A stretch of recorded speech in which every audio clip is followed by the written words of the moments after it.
تعالوا نستغل بقى الموسم اللي فيه القلقاس، وتعالوا نخزنه بطريقة سهلة جدا. لا بيحتاج يتسلق ولا يتحط في مية سخنة ولا باردة ولا كلام من ده خالص، هو بس تقطيعه شوية عايز حرص. عشان كده زوجي ربنا يبارك له يعني هو اللي عمله وساعدني فيه.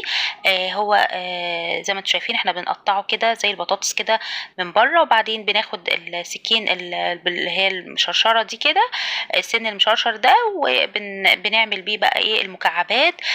طبعا من اجمل الحاجات اللي انا دقتها طريقه للقلقاس اللي هو بطريقته مع السلق، مع تكوني شوربه لحمه او فراخ او من غير مش مشكله، بس السلق يعني الاخضر هوريكم طريقته دلوقتي في التخزين جميل قوي. انا قطعناه حطيناه في اكياس القلقاس.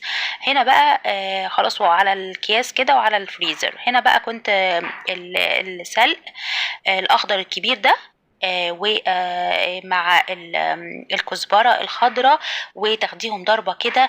انا ضربتهم في الكبة، ولكن الكبة قطعتهم بس، فانا رحت بعد كده نقلتهم للخلاط وعشان يتعصروا زي العصير كده. تمام. زي ما انتم شايفين اهو بالطريقه دي. طبعا ايه لا مش هتنفع، لازم يتعصر زي العصير، فعشان كده انا كملته في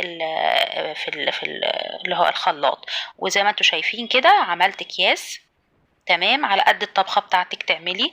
و ضربت بقى السلق مع ايه مع اللي هو الكزبرة الخضراء.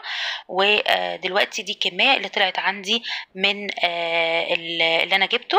ولسه ان شاء الله ان شاء الله باذن الله نجيب كمية تاني، كل واحد على قد احتياجه بقى يا جماعة.